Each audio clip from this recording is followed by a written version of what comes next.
여러분 안녕하십니까? 제21대 국회의원 선거 북구 강서구 갑 선거구 후보자 토론입니다.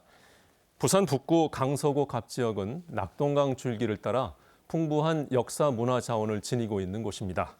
최근 서부산 발전의 중심지로 떠오르고 있는 북구 강서구 갑 지역에 어떤 후보들이 출사표를 던졌을까요? 우리 지역의 미래를 책임질 인재, 누가 되면 좋을지 오늘 토론회에서 지켜봐 주시기 바랍니다. 이 시간은 공직선거법에 따라 마련되었고 북구 선거방송토론위원회가 주관함을 알려드립니다. 그럼 이번 총선에 출마한 2명의 후보를 좌석 순서에 따라 소개해드리겠습니다. 먼저 기호 1번 더불어민주당 전재수 후보입니다. 안녕하십니까, 전재수입니다. 이어서 기호 2번 미래통합당 박민식 후보입니다. 안녕하십니까, 박민식입니다. 오늘 토론은 모두 발언으로 시작해 모두 4번의 공통 질문과 2번의 상호 토론 그리고 마무리 발언 등의 순으로 진행됩니다.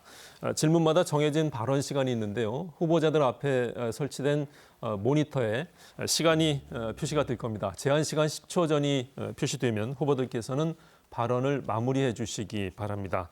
모든 순서에서 발언 제한 시간이 지나게 되면 마이크가 자동으로 꺼진다는 점 알려드립니다. 현재 후보들이 앉은 자리의 배치 그리고 질문 답변의 모든 순서는 토론의 공정성을 기하기 위해 사전에 추첨을 통해서 정해졌다는 점도 알려드립니다. 그럼 모두 발언으로 오늘 본격적인 토론을 시작하겠습니다. 후보들께서는 정해진 시간 2분 안에 유권자분들께 출마 인사를 전해주시기 바랍니다. 좌석 순서에 따라 더불어민주당 전재수 후보부터 말씀해 주십시오. 사랑하는 북구 주민 여러분, 전재수입니다. 안녕하십니까? 저 전재수는 국회의원이 되기 전에 떨어지고 또 떨어지고 또 떨어지면서 내리 3번을 낙선을 했었습니다. 모든 것을 내려놓아야 할 때 저를 일으켜 주신 것은 다름 아닌 우리 북구 주민들이었습니다. 정말 고맙고 감사하다는 말씀을 드립니다. 저는 지난 4년간 어떻게 하면 우리 지역의 민원을 하나라도 더 해결할까? 어떻게 하면 우리 지역의 예산을 한 푼이라도 더 가져올까? 어떻게 하면 한 분이라도 더 많은 우리 지역의 주민들을 만나서 혹여 억울한 일이 없는지 살펴볼까? 이렇게 지난 4년을 보내왔습니다. 그리고 우리 북구의 많은 유권자들께서 전재수는 일 잘한다, 일 많이 했다, 일 열심히 한다 이렇게 평가를 해 주십니다. 정말 고맙고 감사하다는 말씀을 드립니다. 그러나 저는 그러한 평가보다 전재수는 국회의원이 되기 전이나 국회의원이 되고 난 뒤나 정말로 한결같이 변함없더라 이렇게 평가해 주시는 것을 더 소중하게 생각을 합니다. 앞으로도 저 전재수는 변함없는 이웃 사람으로서 한결같이 변함없는 사람으로 북구 주민 여러분들 곁에 있겠다라는 다짐의 말씀을 드립니다. 뿐만 아니라 저 전재수는 우리 북구를 정말로 삶의 터전을 지키는 그런 곳으로 만들어 나가겠습니다. 정치판에 정쟁의 장으로 북구를 만들지 않겠습니다. 싸움하지 않겠다라는 말씀을 드립니다. 한결같은 이웃 사람 전재수 더 열심히 일하겠습니다. 고맙습니다. 네, 다음 미래통합당 박민식 후보 차례입니다. 사랑하는 북구 주민 여러분, 기호 2번 박민식입니다. 정말 요즘 얼마나 힘드십니까? 경제는 어렵고 거기에다 마스크 구하랴, 또 온라인 개학 준비하랴 하루하루가 힘들고 고단한 시간입니다. 많은 분들이 이번 선거의 의미를 특별하게 바라보고 계십니다. 이번 선거는 저 박민식과 우리 전재수 후보님의 개인 인물 경쟁이 아닙니다. 문재인 정부의 독주를 막아내야만 우리 자유민주주의로 쌓아 올려온 대한민국을 구할 수 있습니다. 그야말로 대한민국의 명운이 걸린 선거입니다. 지난 3년간 여러분 어땠습니까?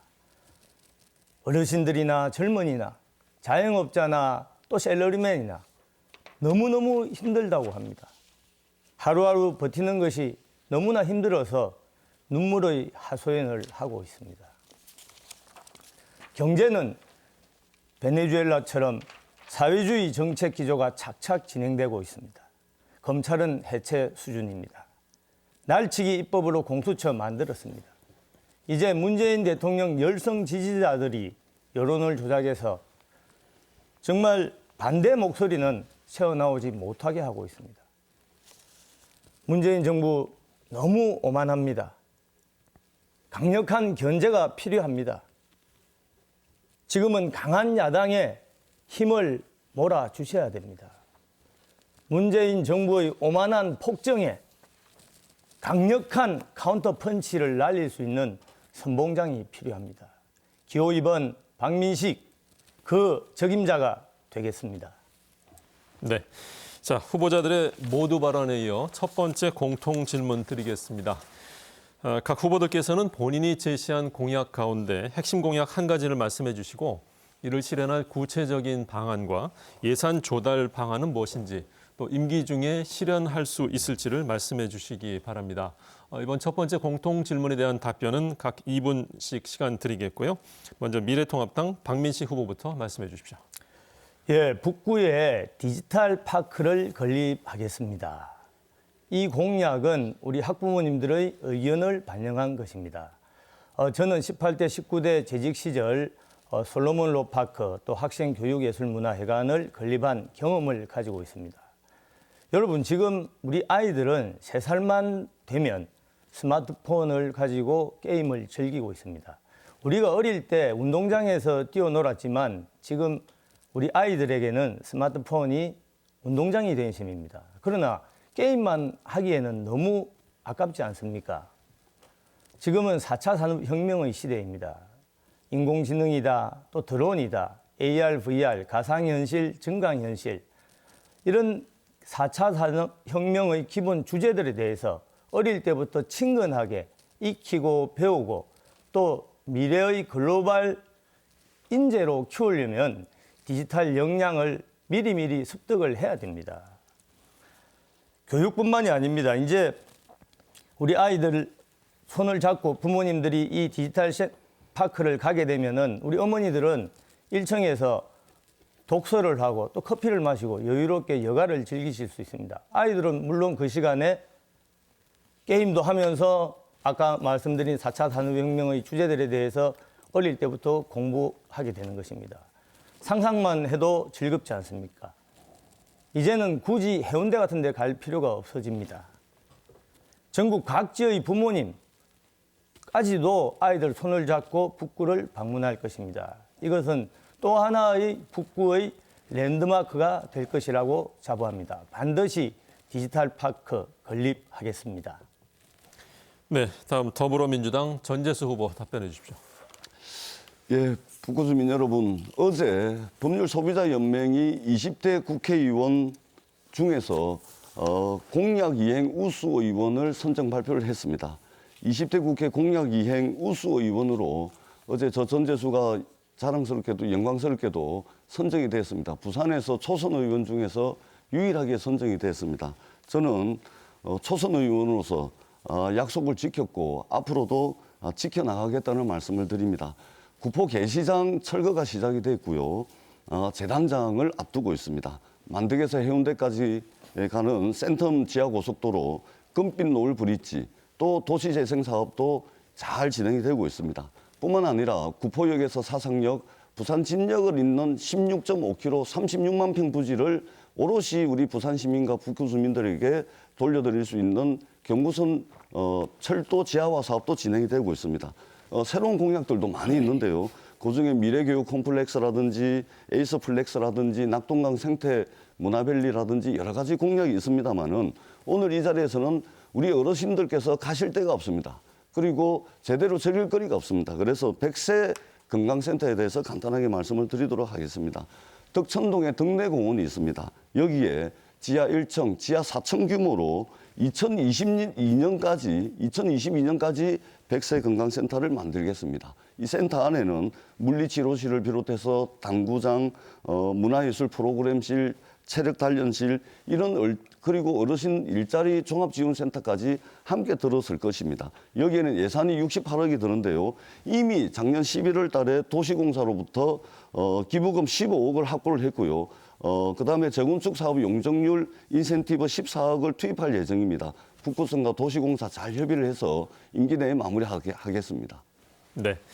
후보자들의 핵심 공약에 관한 공통 질문에 이어서 첫 번째 상호 토론 순서 들어가도록 하겠습니다. 상호 토론은 주도권을 가진 후보가 상대 후보에게 정해진 시간 동안 자유롭게 질문하고 또 보충 질문을 할 수 있습니다. 주제는 자유이지만 상대 후보자의 답변을 30초 이상 보장해 주실 것을 권고드립니다. 아울러 명백한 허위 비방이나 흑색 선전, 또 비속어 사용 등은 사회자의 제지를 당할 수 있다는 점도 알려드립니다. 첫 번째 상호 토론 시간은 각 후보당 6분 드리겠고요. 이번 토론은 전재수 후보부터 먼저 시작해 주십시오. 우리 박민식 후보님, 선거가 일주일밖에 남지 않았는데 고생 많으시다는 말씀을 드립니다. 끝까지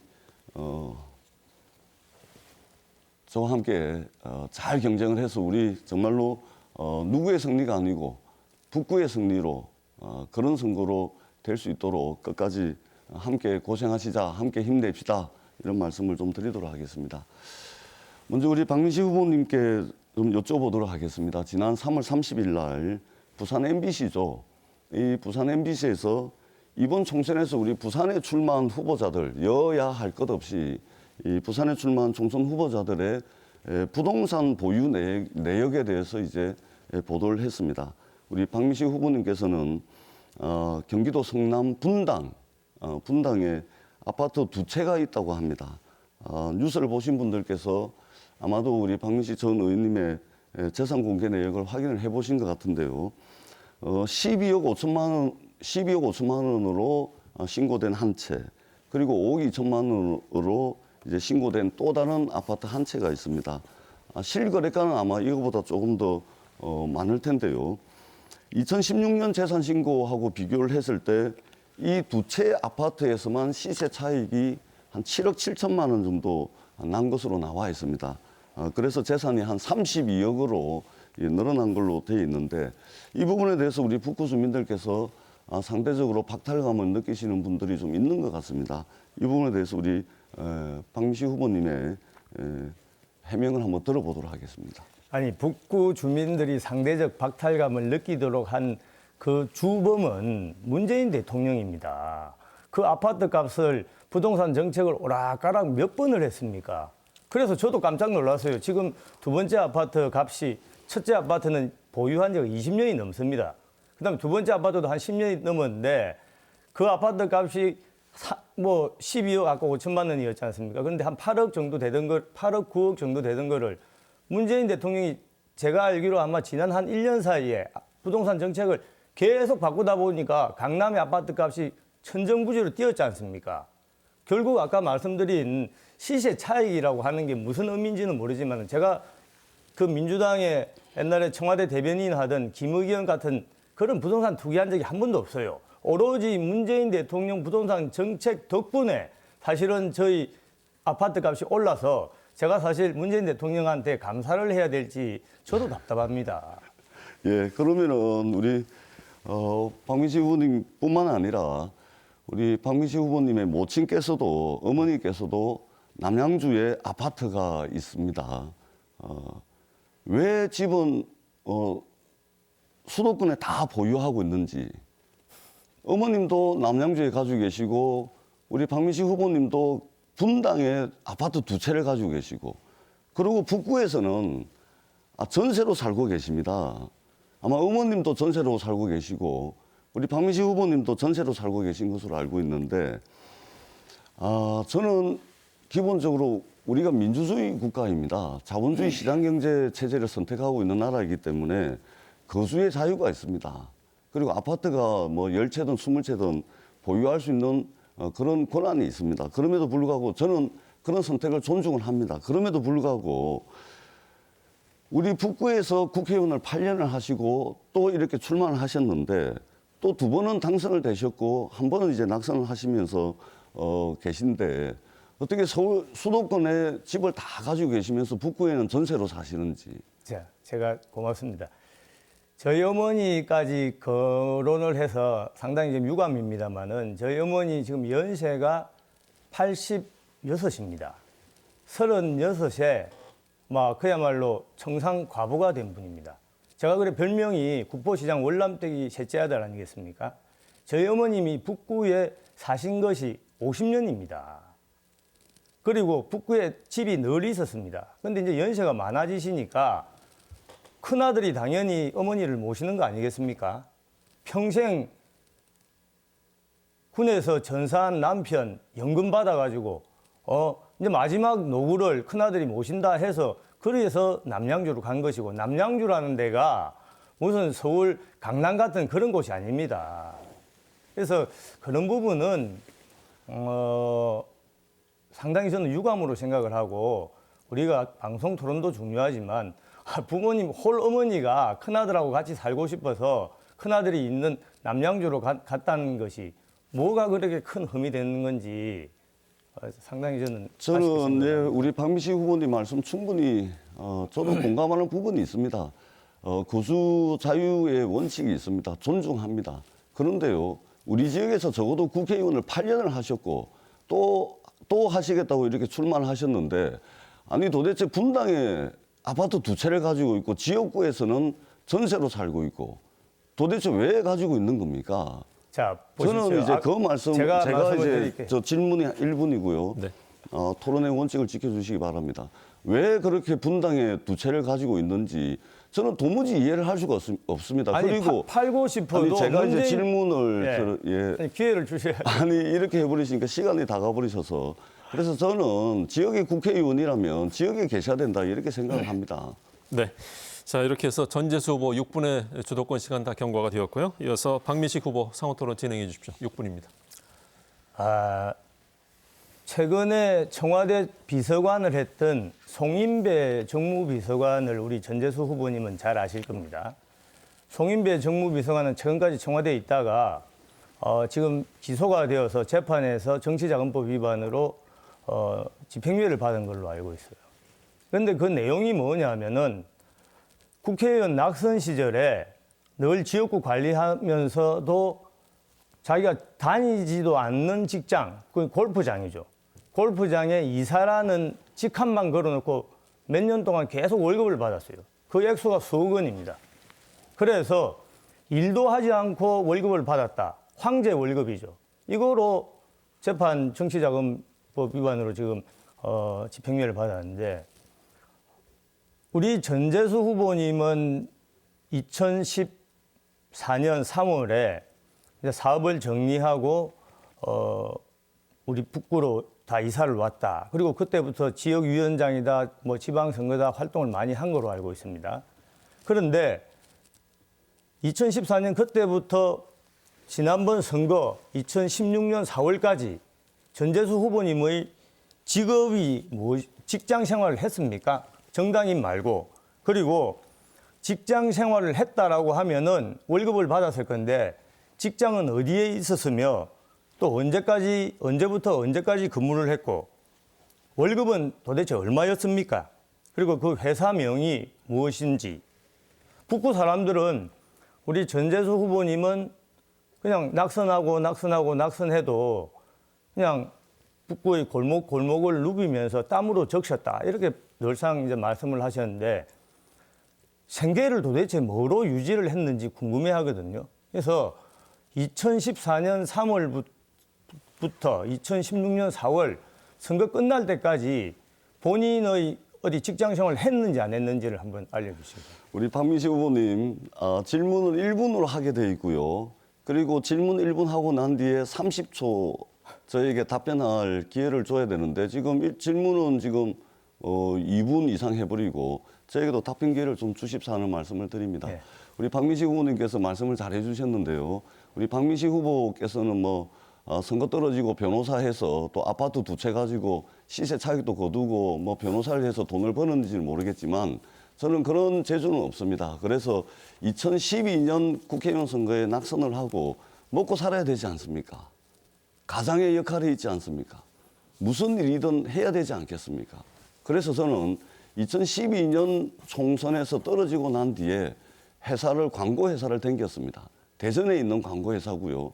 거기에 소위 말해서 출근도 하고 일도 하고 그리고 이 회사가 요구하는 것들을 일로서 그렇게 했습니다. 그러니까 언제까지 그리고 했습니까? 2012년 총선이 끝나고 제 기억으로는 2012년 한 5월, 6월 정도부터 시작을 해서 2016년 총선이 끝날 때까지 했습니다. 자, 그럼 제가 물어볼게요. 아니 제가 박민식 후보님 제가 저한테 해명의 기회를 주셔야죠. 2016년까지 후보님. 2016년까지 본인이 직장 생활을 하고 월급을 받았다는 취지로 답변을 했는데 우리 북구 주민들은 본인은 2014년부터 16년 선거 때까지 늘상 저하고도 하루에 몇 번을 만났습니까? 직장 생활을 했다고는 아무도 그렇게 생각을 안 합니다. 후보님 저에게 답변하실 시간을 주셔야죠. 자, 답변해 우리 후보님께서 그 큰일 날실 말씀을 하시는데 직장을 다니면서 일도 하지 않고 월급을 받는다는 게 말이 됩니까? 우리 박미식 후보님께서 2016년 총선 끝나고 난 뒤에 박미식 후보 측에 누구인지는 뭐 알고 있습니다만 이 자리에서 말씀드리긴 그렇습니다만 이 내용을 가지고 검찰에 고발을 했습니다. 검찰에 고발을 해가지고 사실은 오늘 이 자리에서 처음 말씀을 드리는데 검찰에서 이미 조사가 끝나고 혐의 없음으로 끝난 겁니다. 박미식 후보 측에서 총선 끝나고 난 뒤에 저를 고발을 하고 고발을 한 적이 후보 측에서 없습니다. 고발을 해가지고 한 검찰의 적이 조사를 없고. 다 받았다는 말씀을 제가 드리고요. 주도권이니까 제가 좀 지금 이 설명을 시간은 드리겠습니다. 주도권이 박민식 자, 후보에게 제가 있습니다. 주도권, 자, 잠시만요. 제가 주도권이니까 보십시오. 검찰에서 어떤 처분을 받았다는 걸 묻는 것이 아니라 본인이 2014년부터 2년 동안은 거의 매일같이 지역구 선거운동을 한 겁니다. 우리 북구 주민들이 다 알고 있어요. 그런데 본인은 거의 2년 동안마저도 매달 아까 본인이 말하는 광고 회사로부터 월급을 몇백만 원씩 계속 받았다라고 하면은 이것이야말로 황제 월급이 아니고 뭐겠습니까? 본인은 몸은 부산에 있는데 회사는 대전에 있어요. 그럼 도대체 무슨 일을 한 겁니까? 후보님. 그래서 제가 해명을 촉구하는 것이 북구 주민들한테 본인이 광고회사 다닌다고 말한 적이 있습니까? 그러면 2016년 선거운동하기도 바쁜 사람인데 어떻게 무슨 일을 해서 그 월급을 매달 꼬박꼬박 받았나? 우리 일반 청년들은 취업하기도 지금 어렵습니다. 후보님 제가 좀 해명 좀 해도 될까요? 취업하기도 어렵고 그리고 직장 생활을 하는 30대, 40대들도 새벽부터 출근해서 쎄빠지게 일을 해도 한 달에 300만 원도 못 받습니다. 우리 박민식 후보님은 변한 게 하나도 없습니까? 예, 답변할 기회를 본인이 주셔야죠. 나중에 드리게 본인이 부산에 있으면서 어떻게 월급을 받냐고요. 자, 이렇게 해서 첫 번째 상호 토론 마쳤는데요. 잠시 다시 한번 내용을 알려드리겠습니다. 전재수 후보께서 그 1분 질문 30초 답변 이렇게 말씀하셨는데 주도권 토론은 그렇게 정확하게 시간을 자르지는 않습니다. 주도권을 가지신 분이 주도권을 가지고 진행을 하시되 상대 후보에게 30초 정도 답변권을 보장해 주실 것을 권고하는 것입니다. 이 조건은 두 분 후보에게 똑같습니다. 이 점을 감안을 하셔서 다음 두 번째 상호 토론 진행하시면 좋을 것 같습니다. 계속해서 두 번째 공통 질문 드립니다. 이번 질문에 대한 답변은 박민식, 전재수 후보 순으로 답변 듣도록 하고요. 질문 드립니다. 북구의 원도심 지역은 인구 감소와 고령화, 또 골목 상권 침체, 도시 시설의 노후화가 진행되고 있어 지역의 재정비가 절실한 실정인데요. 두 후보께서는 북구 지역의 주요 구성원이 소상공인 위주라는 점을 감안해 북구 원도심 지역의 경제 활성화 방안을 지시해 주시기 바랍니다. 답변 시간은 후보당 2분이고요. 정해진 시간이 넘어가면 후보들의 마이크가 자동으로 꺼진다는 점 다시 한번 알려드립니다. 이번에는 박민식 후보부터 답변해 주십시오. 우선 국가 경제가 잘 돌아가야 우리 북구 지역 경제도 잘 돌아가는 법입니다. 그런데 지금 문재인 정부의 소득 주도 성장 때문에 사실은 우리 경제가 빈사 상태죠. 경제 파탄 모두 힘들지만 북구 경제는 더 문제입니다, 지금. 제가 지난 3년간 들어보니까 젊은 층 약 1만 명 이상이 북구를 쉽게 말해 이사를 나갔습니다. 뭐냐면은 북구에서는 경제적으로 너무 힘들다. 뭐 이렇게 생계 유지할 직장이 없다. 이렇게 말씀을 하시죠. 그래서 우선 긴급한 대책을 제시합니다. 우리 중소상공인, 특히 국보시장 등 자영업자들을 살려야 됩니다. 지금 만나는 사람들마다 하루하루 버티기가 힘들다고 눈물의 하소연을 하고 있지 않습니까? 그래서 긴급 대책으로 첫째, 우리 자영업자 건강보험료 인하하겠습니다. 또 둘째는 부가세 지금 간이가 과세 기준이 4,800만 원인데 이것을 1억 원으로 올려서 더 많은 자영업자들에게 혜택을 줘야 됩니다. 여기다가 장기적인 우리 북구 경제를 획기적으로 바꿀 수 있는 대책을 제시합니다. 이제 발상의 전환이 필요하고 북구에 초고층 랜드마크를 건설할 필요가 있습니다. 한마디로 북구판 뉴딜 정책이라고 할 수 있습니다. 미국의 대공황 시대에 루즈벨트 대통령이 뉴딜 정책을 해서 대공황을 극복한 사례가 있지 않습니까?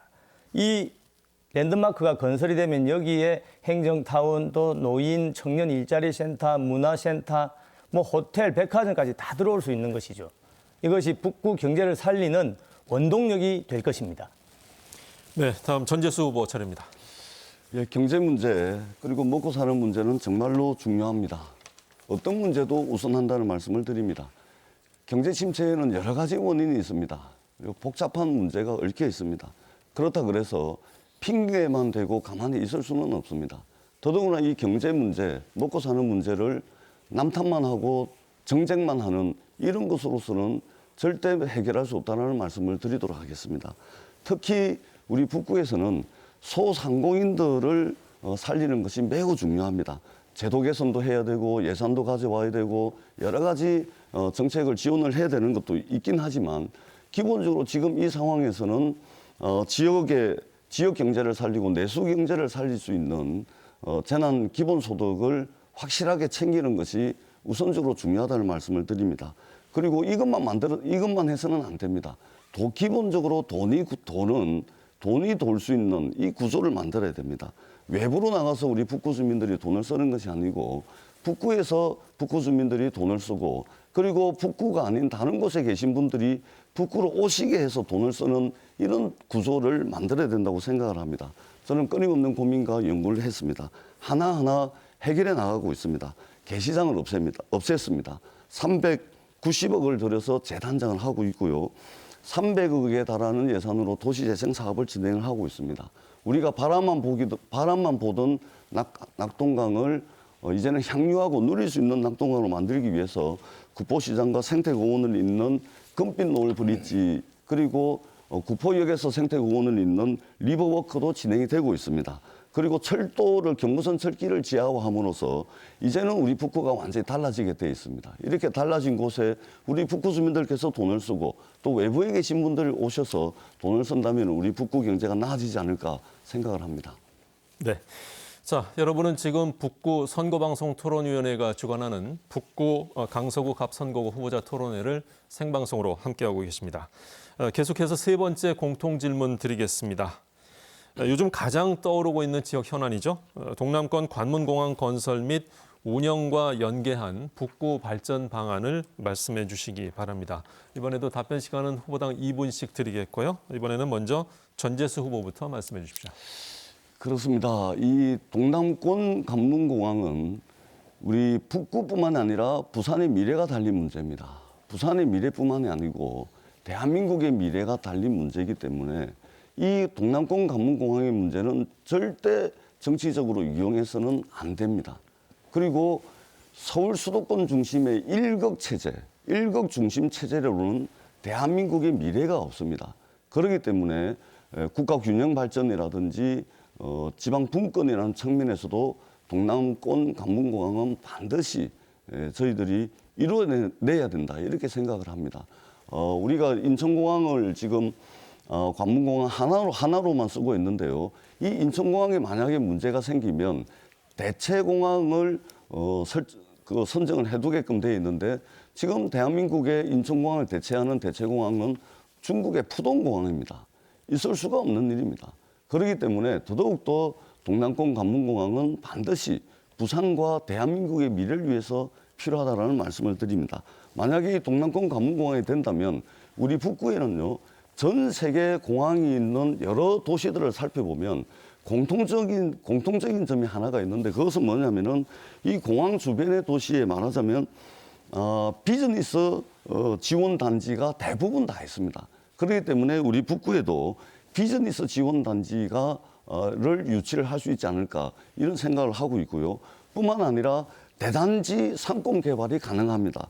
더더구나 이 대단지 상권 개발은 지금 현재 경부선 철길을 지하화하는 사업과 밀접하게 연관이 되어 있기 때문에 이런 것들이 어우러진다면 동남권 관문공항이 만들어지면 우리 북구도 함께 상생할 수 있다, 함께 발전할 수 있다 이런 생각을 가지고 있습니다. 네. 계속해서 다음 같은 질문에 대해 박민식 후보 답변해 주십시오. 예, 수도권 집중을 완화하고 또 지역 균형 발전 위해서 특히 대한민국이 제대로 가기 위해서는 서울, 부산 이렇게 투톱 체제로 가야 된다는 점은 저도 옛날부터 주장을 했습니다. 그런데 최근 한 2, 3년 사이에 특히 작년부터 지금 우리 전재수 후보님께서 시당위원장을 맡고 있는 더불어민주당에서 이 총선에 활용할 목적으로 계속 이 이슈를 띄웠다가 뭐 총리실하고 왔다 갔다 하다가 지금 스텝이 꼬여가지고 오히려 더 어지럽게만 되어 있어요. 아까 말씀하셨지만은 진짜 동남권 신공항 문제를 어떤 선거나 정치적으로 활용해서는 안 되는데 더불어민주당 그런 부분에 대해서 상당히 아쉽게 생각을 하고 아무튼 우리 이제 북구 입장에서는 가덕도 신공항 또 지금 김해 신공항 둘 다 지리적 접근성이 다른 구보다는 상당히 낮죠. 그래서 교통 허브로서 우리 북구가 재도약할 수 있는 상당히 좋은 기회다라는 생각을 가지고 있고 여기에 대해서 만반의 준비를 해야 될 것입니다. 제가 특별하게 하나만 꼭 말씀드리고 싶은 것은 이제 서울에는 도심공항 터미널 같은 게 있는데 우리 부산에 도심공항 터미널이 없죠. 딱 최적지가 바로 북구입니다. 도심공항 터미널 지금 우리가 뭐 미국이든 어디 유럽을 가려고 하면은 새벽부터 나서서 짐 끌고 수속하고 KTX 타고 가고 시간이 엄청 많이 걸려요. 근데 도심공항 터미널을 북구에 만든다라고 하면은 그런 경제적인 시간적인 소모를 완전히 완화할 수 있고 또 이것이 많은 경남이나 부산의 타 지역 사람들도 여기 도심공항 터미널을 이용하기 때문에 북구 발전에 큰 계기가 될 것입니다. 네. 자, 동남권 관문공항과 관련한 공통 질문에 이어서 두 번째 상호토론 순서로 들어가겠습니다. 상호토론은 주도권을 가진 후보가 정해진 시간 동안 상대 후보에게 자유롭게 질문과 또 보충 질문을 할 수 있습니다. 주어진 시간은 후보당 6분이고 이번에도 주제는 자유입니다. 다만 이제 상대 후보자의 답변을 30초 이상 보장해 주실 것을 권고드립니다. 하지만 이 상대 후보의 답변이 지나치게 길어진다라고 생각하실 경우에는 주도권을 가지신 분이 중도에 말씀을 끊을 수 있다는 점도 다시 한번 알려드립니다. 자, 이번 토론은 박민식 후보부터 6분의 주도권 드립니다. 시작해 주십시오. 자, 아까 우리 전재수 후보님 답변 기회를 달라고 하셨는데 제가 모든 시청자들이 볼 때 물어보겠습니다. 간단하게 답변을 해 주십시오. 본인은 2014년 3월부터 지난번 선거운동 열심히 할 때까지 월급을 받았다고 했습니다. 월급을 얼마를 받았습니까? 자, 박민식 아니 후보님. 월급이 얼마인지만 답변해 박민식 주시죠. 의원님, 제가 좀 답변을 드릴게요. 예. 저는 한 가정의 가장입니다. 그리고 정당하게 노동의 대가로 월급을 받았고요. 그러니까 얼마를 다시 받았냐고요. 한번 말씀을 드리지만 저는 2012년 총선 떨어졌다고 아니 제가 주도권이 있기 때문에 지금 자꾸 말을 회피를 하는데 월급을 얼마 받았냐고 묻는데 400만 원 받았습니다. 500만 원 받았습니다. 이야기를 하면 되는데 왜 자꾸 말씀을 회피를 하신 월급을 받았다라고 하면은 그 소득세 다 신고한 게 있지 않습니까? 본인이 자기 월급을 모르는 사람이 없잖아요. 박민식 후보님. 아니 400만 원 받았습니까? 500만 원 받았습니까? 아니면 300만 원 받았습니까? 박민식 후보님, 정말로 저는 우리 박민식 후보님께서 아니, 정말 어떻게 변한 게 그렇게 하나도 없습니까? 아니, 제가 좀 말씀을 드릴게요. 답변을 왜 안 하시는지 제가 답변을 모르겠네요. 아니 드리겠습니다. 제가 주도권 가지고 있기 때문에 자, 월- 답변을 요구하셨으니까 드려보시죠. 아니 잠시. 답변 네. 몇백만 원인지 이야기만 해주시면 됩니다. 자. 그런데 북구 주민들이 보고 계신데 본인이 대전에 있는 회사에 광고 회사에 다녔다라고 하면서 거기서 월급을 받았지 않습니까? 그런데 본인은 회사는 대전에 있는데 본인 몸은 계속 부산에서 선거운동을 하고 있었어요. 그러면은 월급을 받았다는 게 우리 일반 사람들이 볼 때는 이해가 안 되는 것이거든요. 도대체 무슨 일을 했기 때문에 그렇게 몇백만 원씩 월급을 받았는지 한마디로 이것이 이제 황제 답변을 좀 드려도 아니 제가 될까요? 주도권을 가지고 있으니까 이것이야말로 황제 월급 아니냐. 그래서 아까 송인배 정무비서관 같은 사람이 지금 처벌을 받았고 이것이야말로 어떻게 보면은 조국 사태 때 많은 청년들이 촛불을 든 그하고도 일치가 되는 거예요. 제대로 일은 안 하고 어떤 사람들은 야근까지 새벽부터 출근해서 뭐 힘들게 일을 해도 월급 300만 원 받기도 쉽지가 않은데 후보님, 제가 좀 말씀을 드려도 될까요? 제가 주도권을 가지고 어떤 사람들은 그렇게 열심히 일을 해도 월급 300만 원 받기가 쉽지가 않은데 우리 전재수 후보님은 지금 보면은 자꾸 답변을 못 하시는 거 보면은 몸은 부산에서 선거 운동을 하고 계시면서도 대전에 있는 회사로부터 꼬박꼬박 월급을 받았다라고 하면은 어떤 북구 주민들이 이것을 정상적이라고 믿겠습니까? 그래서 제가 묻는 겁니다. 본인이 월급을 받았다라고 하면은 얼마를 받았는지 그동안에 총 뭐 몇천만 원을 받았는지 연봉이 뭐 몇 억이 된다는지 이야기를 하시면 되잖아요. 액수만 이야기를 하면 되는데. 말씀드릴게요. 아니 액수만 이야기를 하면 되는데 왜 자, 자꾸 후보님. 회피를 하시는지 모르겠네요. 일단 사실관계를 좀 바로 잡아야 되는데요. 저는 한 집안의 가장이고 일을 하고 근무를 했습니다. 출근을 했고요. 송인배 비서관이 얼마 전에 법원에서 이제 선고를 받았는데 송인배 비서관은 1년에 한두 번 출근을 했고 일을 하지 않았습니다. 저는 출근을 했고요. 며칠 출근했습니까?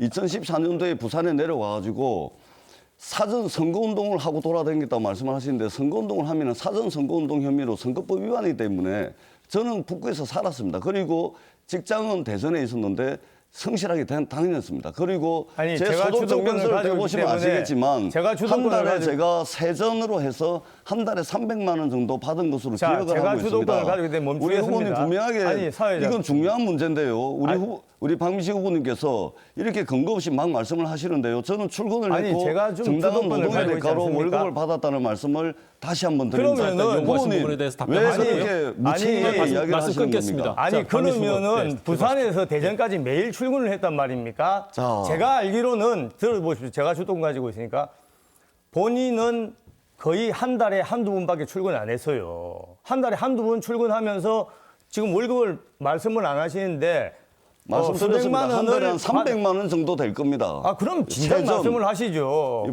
그런데 어떻든 몸은 부산에 있으면서 매일 출근도 안 하고 한 달에 한두 번 출근하면서 300만 원이든 얼마든 받았다라고 하면은 많은 국민들, 특히 청년들은 정말 좌절감을 느낄 수밖에 없어요. 그리고 두 번째, 제가 막 이거는 그만하겠고 본인은 조국 사태 때 청년들이 촛불을 들고 조국에 대해서 비판을 하는데도 대표적으로 조국을 비호했습니다. 조국의 딸이 뭐 논문을 등재한 거를 일저자로 등재한 것도 별 문제가 없다. 또 장학금 받은 것도 별 문제가 없다. 방송에 나가서 다 그걸 공개를 했어요. 그래서 지금도 조국이 별 문제가 없냐? 그러면은 조국은 14개의 범죄 혐의로 지금 재판을 받고 있는데 아직도 조국이 억울하다고 생각하시는지 궁금하고 저도 아까 뭐 가족 이야기는 하기 싫습니다만은 우리 전재수 후보님의 그 따님이 지금 국제고를 다니고 있습니다. 특목고죠. 그런데 뭐 우리 전재수 후보님보다 우리 문재인 대통령 정부 거기 쪽 사람들은 특목고 폐지예요. 그런데 서울교육감이든 또 뭐 조국시든 우리 전재수 후보까지도 그런 정책은 없어져야 된다고 폐지를 강력히 주장하면서도 자기 자식은 특목고를 보내니 이것이야말로 내로남불 아니냐. 많은 국민들이 허탈하게 생각하고 있는 것이죠. 네, 이렇게 해서 박민식 후보 6분의 주도권 토론 진행하셨고요.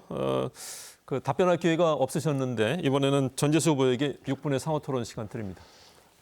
북구 주민 여러분, 이 토론 어떻습니까? 참 안타깝고 실망스러운 토론이라 하지 않을 수가 없습니다. 저는 모두에 싸움하지 않겠다 이렇게 말씀을 드렸습니다. 뿐만 아니라 우리 북구를 정치판의 정쟁터로 만들지 않겠다 이렇게 말씀을 드리고 토론에 시작을 했는데 지금 이 토론을 보면서 저도 이제 함께 토론을 하고 있습니다만은 참 안타깝고 참 부끄럽습니다. 우리 박민식 후보님께서 선거 한번 떨어지고 난 뒤에 왜 떨어졌는지 많이 반성하고 성찰한다고 지역에 다니시면서 많은 말씀들을 하시던데요. 사실은 한번 떨어져 봐가지고 뭘 알겠습니까? 저는 떨어지고 또 떨어지고 또 떨어지고 3번을 떨어져 봤는데 적어도 3번 정도 떨어져 봐야 아는 거지. 제가 지금 오늘 토론을 하는 거 보니까 정말 우리 박민식 후보님 변한 게 하나도 없습니다. 우리 지역 주민들을 박민식 후보와 전재수는 지역 주민들을 어떻게 대하는지, 지역의 민원을 박민식과 전재수는 어떻게 대해왔는지, 지역의 현안을 박민식과 전재수는 어떻게 대해왔는지, 억울한 일에 대해서 박민식과 전재수는 어떻게 대해왔는지를 우리 북구 주민들께서는 지난 15년 동안 박민식과 전재수를 지켜보면서 다 판단을 하고 있습니다. 그런데 그 이전에 낙선할 때 그 모습 하나도 변하지 않았습니다. 저는 이 자리에서 분명히 하나 말씀드리는데요.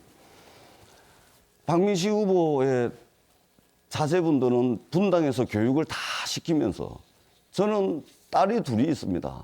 집사람과 함께 북구에 살면서 구남초등학교, 구남중학교 여기서 초등학교, 중학교 다 보내면서 함께 살고 있는데 우리 박민식 후보님의 자제분들은 국회의원 할 때나 국회의원 떨어지고 난 뒤에 또 도선을 위해서 북구에 살 때도 경기도 분당인지 서울인지 거기서 교육시키지 않습니까? 기회를 예. 시간 다 가는데 저한테 아무리 30초도 그래도 안 주면 어떻게 됩니까? 여기에서 아이를 초등학교, 중학교 이렇게 교육을 시키고 함께 사는 이 전재수에게 국회의원 할 때나 떨어지고 난 뒤에나 경기도 분당에서 천당 밑에 분당이나 하는데 거기서 교육시키는 분이 거기 집을 2채 가지고서 거기 있는 분이 재산도 30억이 넘는 분이 저는 아직도 월세를 살고 있습니다. 현대아파트 월세 살다가 구포 삼성아파트 월세 살고 아니, 있습니다. 질문을 안 하십니까? 그러고 있는데 이렇게 말씀을 하시는 거는 저는 우리 북구 주민 저는 사실 눈물이 납니다. 정말로 제가 박민식 후보에게 분당에 아파트 2채가 있고 아이들 교육 다 북구가 아닌 분당에서 시키면서 자, 저는 오늘 3분이 경과가 이런 됐습니다. 질문을 질문해 하는 게 주십시오. 네. 저는 참 슬프다는 제가 좀 말씀을 드립니다. 말씀드려도 되겠습니다. 아니 질문을 시간을 이렇게 드리겠습니다. 10초도 안 주면 어떻게 됩니까? 제가 질문을 드리겠습니다. 네, 질문해 주십시오. 질문을 드리겠습니다. 저는 한 가정의 가장이었습니다. 선거 떨어졌다 그래서 가장의 임무를 내팽개칠 수는 없습니다. 대전에 있는 광고회사를 다녔고요. 출근을 했습니다. 그 회사를 위해서 일을 했습니다. 이것은 그 회사의 직원들이 정언을 다 했고 지난번에 제가 당선되고 난 뒤에 박민식 후보께서 저희 사무실에 와가지고 아니, 이거 당선 축하 인사를 사회자님. 했는데 그 뒤에 박민식 후보 자, 질문해 측에서 주십시오. 저에게 검찰에 아니, 고발을 했습니다. 시간을 그 고발을 10초도 안 주면 하고서 어떻게 끝난 되십니까? 겁니다. 그 고발한 것에 대해서 우리 박민식 후보님 내용을 다 알고 계시는데 지금 여기 와가지고 자, 이러고 계십니다. 제가 왜 고발을 하셨죠? 답변을 좀 할게요. 그러니까 자, 제가 질문하십시오. 아니, 그러니까 답변을 네, 할게요. 답변하십시오. 네. 자, 우리 전재수 후보님이 지금 자꾸 핵심에 대한 답변을 회피를 하고 그냥 뭐 얼버무리고 있어요. 월급을 도대체 얼마 받았냐? 예? 그다음에 출근은 했냐 하면은 그냥 출근했다고 합니다. 출근이라는 것은 월요일부터 금요일까지 자, 계속 제가 주도를 계속 할 거니까 출근하는 제가 답변을 겁니다. 드릴게요. 한 달에 도대체 답변을 며칠을 드리겠습니다. 출근했는지 제가 아니 한 달에 주도권을- 한두 번 출근해 놓고 후보님, 계속 출근했다라고 하면은 토론의 이거 룰을 국민들이 지켜주십시오. 어떻게 자, 생각을 말씀 하시겠어요? 끊겠습니다. 박민식 네, 전재수 후보 후보님, 진행하십시오. 박민식 후보님 토론의 룰을 지켜주십시오. 아니 근데 출근을 며칠 했습니까? 한 달에. 제가 질문을 하는 시간입니다. 그거를 제가 주도권을 가지고 그거를 있는 우리 시청자들한테 명쾌하게 답변을 하면은 제가 이야기를 안 후보님, 하잖아요. 그냥 후보님, 출근했다고 하지 말고 후보님, 며칠을 자, 출근했는지 후보님, 이야기하세요. 후보님 예. 룰을 지켜주세요. 예? 그러니까 우리 박민식 후보님 우리 지역 주민들한테 변한 거 없다라는 이야기를 듣는 겁니다. 질문 들어주세요. 룰을 지켜주십시오. 예. 자, 우리 북구 주민 여러분, 저는 출근을 했습니다. 그러니까 며칠을 했습니까? 아이고 참. 근로의 형태는 여러 가지 근로의 형태가 있습니다. 거기는 근로계약서 내용에 따라서 여러 가지 근로의 형태가 있다는 말씀을 드리고 제가 지난번에 당선되고 난 뒤에 2016년도에 박민식 후보 쪽에서 이 내용 그대로 해서 검찰에 저를 고발을 했습니다. 그러고 난 뒤에 제 사무실에 와가지고 당선 축하 인사를 했는데 저는 당선 축하 인사 받고 난 뒤에 나중에 고발을 당했습니다. 이 내용 그대로입니다. 검찰에서 이미 다 한 것을 지금 와가지고 또 이야기를 지금 하고 있는 전재수 후보님이 고발의 후보님, 룰을 의미를 지켜주세요. 모르는데 고발을 한 적이 없어요. 그래서 제가 저는 법적 용어를 잘 몰라서 그러는데 법적 용어를 좀 알고 고발인지 해야지. 진정인지는 고발을 한 적이 모르겠지만 없습니다. 조사를 받았습니다. 후보님 룰을 지켜주세요. 본인이 직접 조사받았습니까? 룰을 지켜주세요. 룰을. 아니 본인이 직접 자, 조사받았습니까? 룰을 지켜주세요. 네, 박 후보님 말씀 끊겠습니다. 네. 계속하십시오. 네. 시간이 5초 남았습니다. 후보님 앞으로 룰을 지켜주시면서 토론에 임해 주시기 바랍니다. 자, 두 번째 상호 토론까지 진행을 했고요. 뜨겁게 진행했습니다만 판단은 역시나 우리 유권자 여러분들의 몫인 것 같습니다. 네 번째 공통 질문 드리겠습니다. 이 질문에 대한 답변은 전재수 박민식 후보 순으로 듣겠고요. 질문 드립니다. 북구는 낙동강과 금정산 등의 천혜의 자연 자원 그리고 구포시장과 3.1 만세운동 등의 다양한 문화 자원을 가지고 있는데요. 상대적으로 보았을 때 대형 공연장 등의 문화시설은 부족한 실정입니다. 두 후보께서는 북구의 자연 문화 자산을 최대한 활용하면서 또 동시에 문화시설을 추가로 확보해 복합 문화관광지 조성 등 새로운 관광 명소로 발전시키기 위한 계획과 전략을 어떻게 구상하시는지 말씀해 주시기 바랍니다. 답변 시간은 후보당 2분이고요. 전재수 후보부터 말씀해 주십시오. 예, 참 좋은 질문을 해주셨다 이렇게 생각을 합니다. 전재수에게는 구포 개시장을 없앴던 그 열정이 있습니다. 이 문제도 저에게는 계획이 있습니다. 우리 북구가 가진 자연자원, 문화유산 참 많습니다. 앞으로는 낙동강이 있고 그리고 이 터전 위에서 화려한 가야 문화를 꽃피웠던 역사가 있습니다. 그리고 동서남북 좌우로는 백양산과 금정산을 가지고 있는 천혜의 자연 조건, 그리고 고속도로, 철도, 공항이 함께 인접해 있는 그야말로 어디에 내놓아도 손색이 없는 그런 자원들을 가지고 있는데요. 그동안 이런 자원들이 제대로 쓰이지를 못했습니다. 저는 세 가지를 가지고 이 문화관광 자원들을 잘 이용해서 그야말로 우리 북구를 찾아오는 그런 북구를 만들도록 하겠습니다. 그 세 가지가 그동안 없었는데 저는 이 부분에 대한 계획을 가지고 있습니다. 첫 번째는 인프라입니다. 우리가 이 좋은 낙동강을 가지고 있으면서도 그냥 바라만 보기만 했습니다. 보는 것 외에는 향유할 수 있는 기회도 없었습니다. 그런데 이제는 구포역에서 함영생태공원으로 이어지는 리버워크, 그리고 구포시장 공영주차장에서 함영생태공원으로 이어지는 금빛 노을 브릿지가 이번 달에 4월 달에 착공을 하게 됩니다. 이렇게 되면은 사람이 걸어다니는 다리입니다. 무려 360m가 넘는 360m 가까이 되는 다리인데요. 이것을 통해서 북구의 랜드마크를 만들고 이런 인프라를 통해서 북구의 문화관광, 자연자원들을 활용을 하도록 하겠습니다. 그리고 그동안 이런 문화관광 자원에 대해서 어떻게 활용할 것인가에 대한 철학이 없었습니다. 저는 평생학습센터를 통해서 문화예술 강좌들을 만들었고 앞으로도 문화예술 교육센터를 건립하고 어르신 100세 관광센터를 만들어서 이 부분들을 중앙정부의 지원을 잘 이끌어내서 부산시의 지원을 이끌어내서 잘 추진하겠다라는 말씀을 드리겠습니다. 네. 다음 박민식 후보 2분 답변해 주십시오. 북구 경제도 살리고 또 우리 주민 여러분들의 마음도 치유해 줄 수 있는 이런 새로운 관광 명소로 발돋움하기 위해서는 새로운 전략이 필요하다. 첫째는 매력이 있는 곳이 되어야 됩니다. 둘째는 우리 낙동강 나루터다. 또 백양산에서 바라보는 낙조다. 또 3.1 만세거리의 역사 유산이다. 또 우리 구포시장의 활기찬 풍속이다. 이런 것이 어우러져야 됩니다.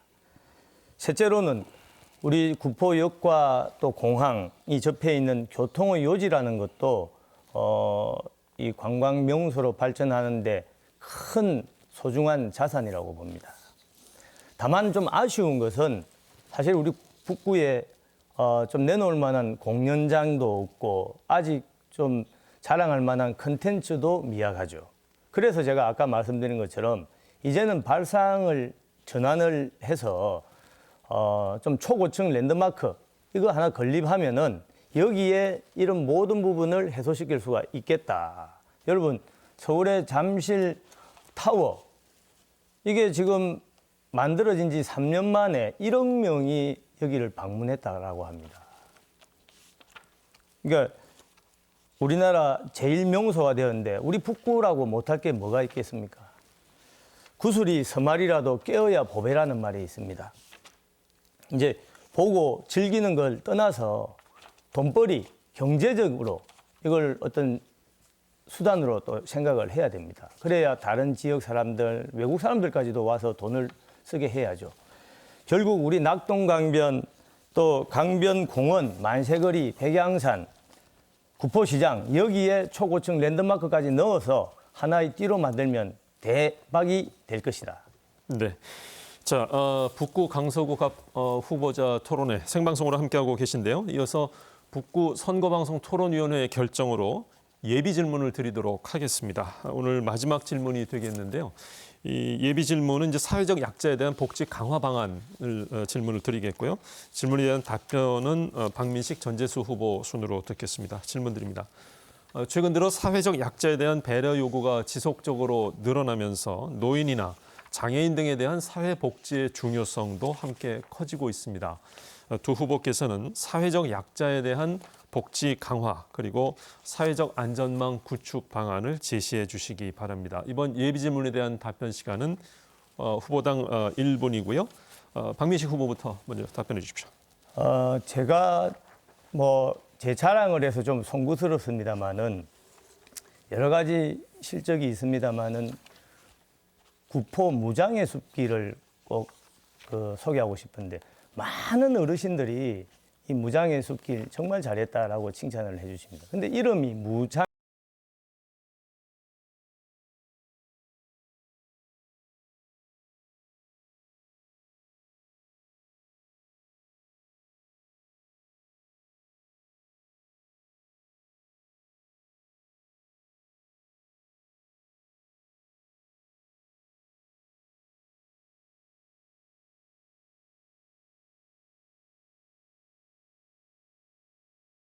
건강하고 활력 있는 그런 생활을 할 수 있는 인프라를 반드시 만들어 드리겠습니다.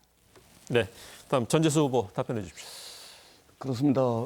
사회적 약자는 우리 공동체가 반드시 챙기고 그리고 건강한 우리 공동체의 일원으로 함께 더불어서 어울려서 살아갈 수 있는 그런 인프라도 만들고 그런 환경을 만드는 것이 굉장히 중요하다고 저는 생각을 합니다. 얼마 전에 부산저축은행 피해자 비상대책위원회가 있습니다. 특히 부산저축은행 피해자분들은 지금 3만 8천여 분이 있는데요. 거의 대부분이 부산 분들이세요. 그리고 이 부산저축은행 본점이 우리 덕천동에 있었기 때문에 우리 북구에 부산저축은행 피해자들이 굉장히 많습니다. 이 부산저축은행 피해자 비상대책위원회에서 얼마 전에 우리에게 힘이 되어준 전재수 후보에게 우리가 이제는 힘이 돼야 한다. 이렇게 말씀을 하시면서 저에 대한 지지선언을 했습니다. 앞으로도 사회적 약자를 위해서 최선을 다하도록 하겠습니다. 네. 자, 이제 오늘 토론을 마무리할 시간이 됐습니다. 마지막 발언 시간은 1분씩 드리겠고요. 마무리 발언은 먼저 전재수 후보부터 해 주십시오. 사랑하는 북구 주민 여러분, 저 전재수입니다.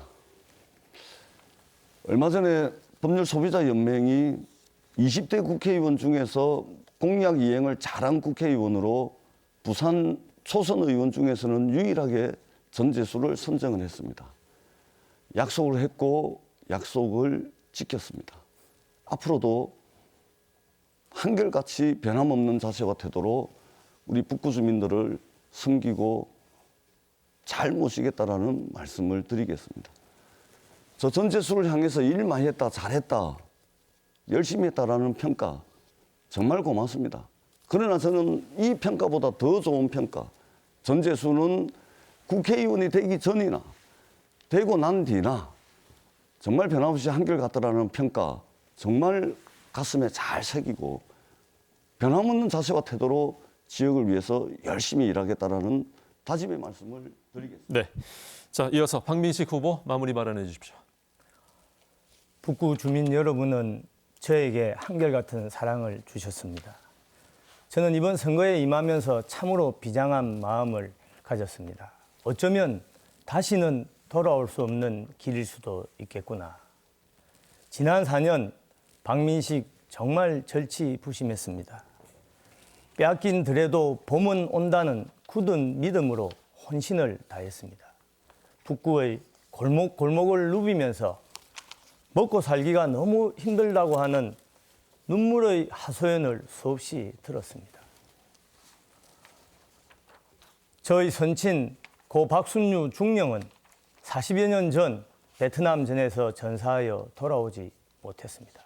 그러나 그의 아들 박민식은 4.15 낙동강 전선에서 반드시 살아 돌아오겠습니다. 여러분들께 간곡하게 부탁드립니다. 네, 두 분의 마무리 발언까지 들어보았고요. 오늘 토론 뜨겁게 진행하셨는데 오랜 시간 함께해 주신 두 분 수고 많으셨습니다. 지금까지 북구 선거방송 토론위원회가 주관하는 북구 강서구 갑 선거구 후보자 토론회를 생방송으로 전해드렸습니다. 오늘 토론회가 유권자 여러분들의 현명한 선택에 도움이 되었으면 하는 바람입니다. 이어서 공직선거법 82조의 2 제4항에 포함되지 않은 국가혁명배당금당 이성근 후보의 후보자 연설회를 시청하시겠습니다.